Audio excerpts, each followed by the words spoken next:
Apocalipse 13, após se levantar uma besta do mar, também haveria de se levantar uma de sobre a terra. E essa teria 2 chifres semelhantes ao de um cordeiro, mas falaria com o dragão. E o que é essa besta? Vamos aos cálculos. Sabemos que a besta ou animais representam um sistema de governo. Agora, mais precisamente com todas as informações que já temos, uma ideologia política. Seus chifres são seus reis ou seus líderes. E por que semelhantes ao cordeiro? Temos que entender quem é o cordeiro. É Jesus Cristo, o Messias. E o que o Messias fez enquanto esteve conosco? Anunciou a salvação. E o que é a salvação?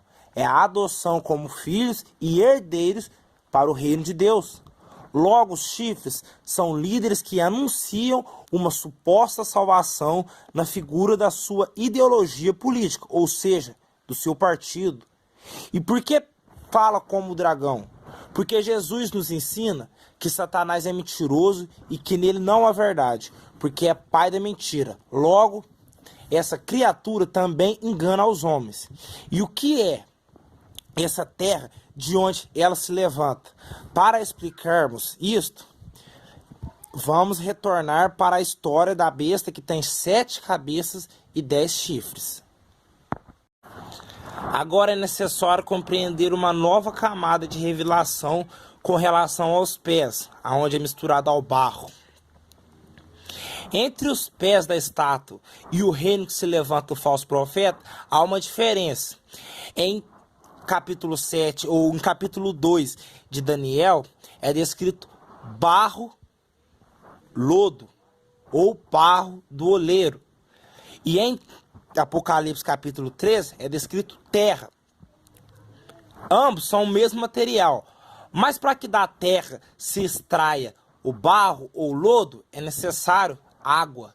Então, o que a água gera? A água, quando entra em contato com a terra, vira barro, que gera liga. E é a liga que faz com que o barro se apegue a alguma superfície. Então, logo, essa água é o Espírito Santo de Deus, ou a influência de Deus na terra, como Jesus muitas das vezes disse, rios de vida. E o que é a vida, senão o Espírito Santo de Deus nos homens? Então, logo, esse reino não tem nenhuma influência divina, nenhuma influência do Espírito Santo. Ele é literalmente humano.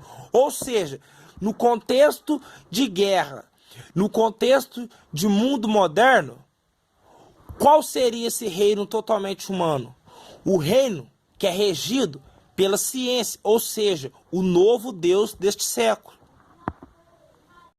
Logo, o anticristo, que é descrito pelos profetas ou pelos apóstolos, não é a besta de 7 cabeças, e sim a besta de 2 chifres, ou, como ela é descrita em Daniel capítulo 7, o chifre pequeno.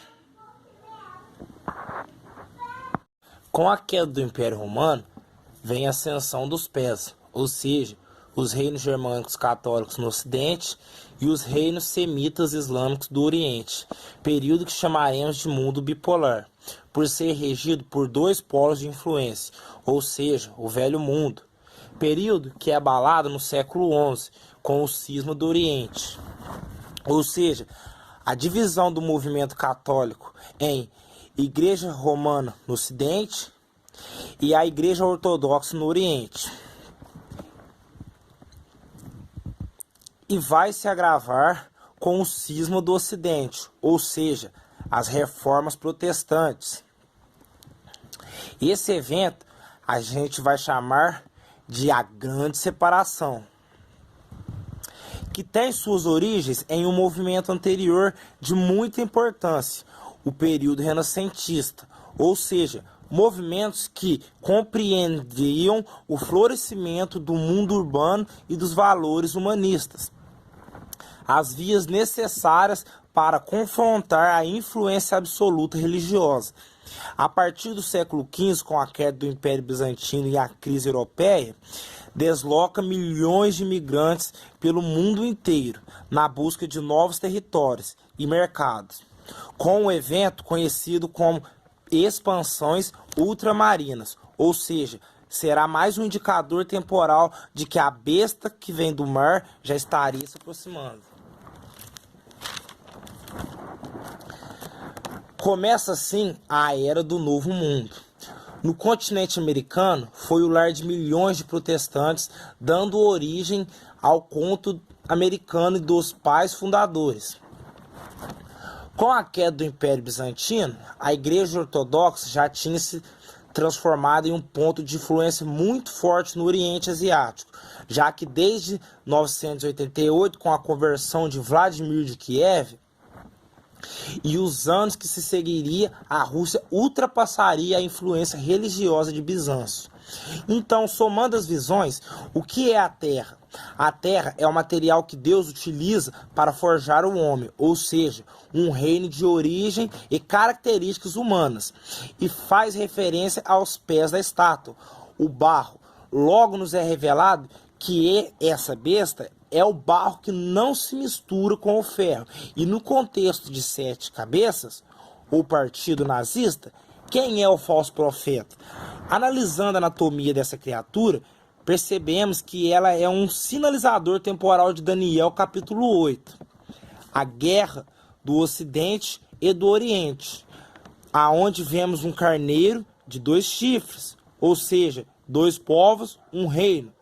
Ou seja, no Ocidente, os Estados Unidos da América com os partidos republicanos, no Oriente, a Rússia com o Partido Comunista.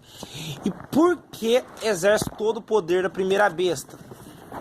Na estátua, o poder simboliza o ferro, de onde são forjadas as armas de guerra, e faz alusão ao Império Romano, a maior potência militar que já existiu, ou seja, o mesmo poderio militar durante a guerra. E como ela induz os homens a adorar a primeira besta? 3 virtudes muito importantes dão a Deus toda a dignidade divina. A primeira é a criação, a segunda é a salvação e a terceira é os sacrifícios. Motivos que salmos nos ensinam a louvar e adorar a Deus. Então, o que a besta criou? Como é dito em Apocalipse 3, versículo 4, quem batalhará contra ela? Logo, ela mesma gerou a guerra. E o que ela salvou? A democracia, já que o partido nazista era uma ditadura e era adorada com 40% do voto parlamentar alemão, em eleições 100% democráticas. E quais grandes sinais são esses que até fogo do céu cai à terra? Todas as vezes que o fogo é mencionado em Apocalipse, é sobre um ato de destruição. Apocalipse 9, Apocalipse 8, Apocalipse 11, Apocalipse 20. E nesse contexto de poderio militar, vai se tratar de uma arma violentamente persuasiva. E eu não consigo pensar em outro episódio a não ser as bombas atômicas. Rolos flutuantes que liberaram uma onda de fogo de milhões de graus Celsius que fizeram pessoas e construções desaparecerem instantaneamente, como previu Zacarias, capítulo 5. Ou seja, pelo príncipe da paz, fomos libertos pelo sangue de seu próprio sacrifício. E pelo príncipe da guerra, fomos enganados com o extermínio instantâneo de 150 mil seres humanos. A besta também vai representar um reino bipolar, por causa da revelação sobre a cabeça, ou seja, um povo, um mesmo reino, mas de ideologias opostas, ou seja, o capitalismo ocidental, que tem suas origens na Revolução Gloriosa na Inglaterra, e o socialismo das revoluções que ocorreram na França, que geograficamente fica no lado oriente do mundo, 2 nações que por ano se consideraram como rivais. E nesse contexto, a besta também representa o que a história chamará de Guerra Fria, assunto que vamos abordar no próximo estudo.